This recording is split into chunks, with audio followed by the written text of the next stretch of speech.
Hey everyone, welcome back to our channel. If you're new here, please subscribe. I'd really love that if you're returning. How you doing? Grab your coffee, bottled water. But I have cucumber lemon iced water flavor in here. Oh, it's good. It's refreshing. It's refreshing. It's one of those, maybe a snack. Yes. And let's get into it. So I have a few things to talk about today, okay? And the first thing is this subscriber, he wrote me and he said that he has some shopping tips. And he said, yep, stack it to the rafters and I keep on going. Here's my shopping tips. There's a chain called Restaurant Depot, okay? And they sell to the trade like restaurants, schools, etc. Most people think they can't shop there because they don't have business, but you can. Here's a simple process. Enter business and go to front counter. Ask for a day pass and show ID, like your driver's license. And then sign the guest book and grab a cart. 4, he said, walk in and be ready to be overwhelmed by size and scope. He said it's all bulk sizes, so it costs more per item, but it's cheaper by unit cost. He said, think of Costco, BJ, Sam's, super size, many items, but cheaper, right? And he said, and the one near me is bigger than Costco or even like Home Depot. He said their walk-in freezer section is like 4 aisles at a supermarket. He said, yeah, it's huge. So he said, check your local areas if there is one near you and check it out. Well, thank you very much for that. Okay, that's very good information. So here's an update from a community member who lives in Australia. And she said, people at work are still oblivious to the world and current events for food and power. There's a lot of people that are like that, She said, I currently just purchased another 2 kilogram of rice, and I have approximately about 2 years supply for me, and the cats stocked up she's still ongoing, stocking up for the cats. And she said, and I was at some point going to get an entertainment unit and use one of those, for like one that's for like a really big TV. She said she had a blinding flash of the obvious, which is, I don't entertain, so I'm going to throw some standalone pantries against the wall and fill them with stuffs. So, Stormy, did you like that email? So here's another one, and I will leave a link in the description box below to back up what this community member is saying. He said, I just heard from a friend whose son works at the Iowa Army ammunition plant in Middletown, Iowa, and that they had brought in the Army Reserve Guard personnel to work production with civilian employees. He said, I have never heard anything in the media reporting the use of soldiers to produce ordnance.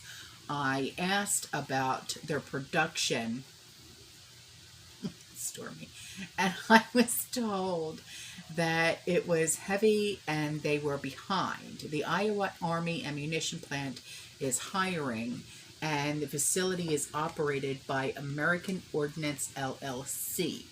He said, here are the links for more info on what is going on. Also, there's a job fair on Tuesday, September 13th at 10 a.m. to noon. And the job fair is at Iowa Works office at 550 South Gear, Gear Avenue, Suite 35, West Burlington, Iowa, inside the Westland Mall. So I will leave all those links for you guys if you're in this area. That might be a good job, you know what I mean? So, on to this. This is from a community member who owns and runs a truck stop in California. She said, well, it has happened. The end of the so-called cheap gas has arrived. I just got a notification to raise my prices by 40 cents on diesel, bringing it back up to $6.39 a gallon. She said, we knew it was just a temporary decrease, so here is the warning for those who have not stored or have used their stored gas. Get it now before the prices go up where they are at, because they are on the way. So prices are just going to go boop, boop, boop, boop, boop. But there's a lot of us that called this. We said there's going to be a temporary fix, and then whammo, right through the roof again with those prices. So, on to this. Okay, so this is the big thing that I wanted to talk about. And this is concerning the Vatican, okay? And Pope Francis, he has ordered that the Holy See, S-E-E, and connected entities move all the financial assets to the Institute for Works of Religion, or IOR, okay? And this is commonly known as the Vatican Bank. Now, the Pope's rescript, which was issued on August 23rd, clarifies the interpretation of a paragraph in the new Constitution of the Roman Curia, and that's C-U-R-A-I-A, okay?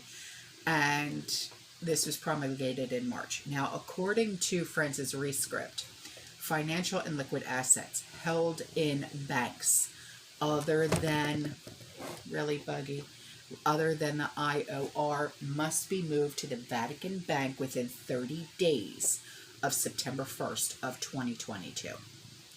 Now, the IOR, which is based in Vatican City State, has 110 employees, okay, and 14,519 clients.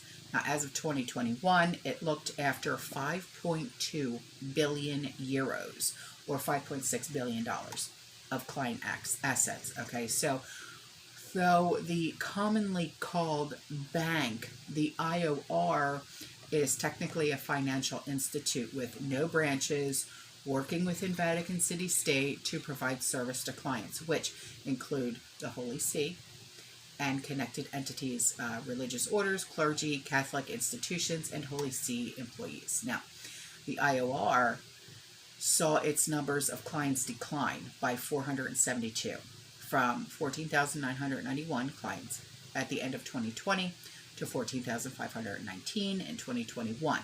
Nearly half of its clients in 2019 were religious orders. So according to its annual report, the financial institution's $19 million net profit in 2021 was also down from $44 million in 2020 and $46 million in 2019. Now, in this August 23rd rescript, okay, Pope Francis said Article 219, Paragraph 3 of the Predict, okay, it's in, I can speak it, but I can't read it, Italian, okay, Evangelium, must be interpreted to mean that the activity of asset manager and custodian of the movable patrimony of the Holy See and of the institutions connected with the Holy See is the exclusive responsibility of the Institute of Works of Religions. Okay, so the decree will force Holy See institutions, including the Secretariat of State, okay, to move their financial assets to this IOR by the end of September. And the Secretariat of State is known to have accounts in Swiss financial institutions, including Credit Suisse, and that's S-U-I-S-S-E, through which the controversial London building investment was initially carried out. Okay, so Article 219, Paragraph 3 of the new Curial Constitution says that the execution of financial transactions referred to in 1 and 2 is carried out through the Institution for the Works of Religion, the IOR, okay? And the financial transactions described in paragraphs 1 and 2, okay, of Article 219 are the administration and management of the Holy See's real estate and movable assets and entities, entrusting their assets in the Holy See. So my question is, why? Why now? What's going on that we don't know? Has anyone connected the dots? Why do they have 30 days from September 1st to get this done? Should we all be concerned? Should we all be, trying to take more than what we normally would leave in our bank accounts out? So it's just a question of why is this happening? Why is it happening now? And what is coming that would light a fire under his tuchus to say this is what has to be done and it has to be done now? So it would make me think that we have to look at our own banks, our own money, and come up with a solution that we would be comfortable with individually. You know what I'm saying? So, I don't know. I don't know. If anybody else has heard of this, or if you know anything more about it, say something, because we're going to need more clarification than just what they put out. Okay? All right, guys, I'm out of here. I love you. I'll see you in the next one. You stay safe, you stay positive, you keep prepping. And as always, fearless. Ciao.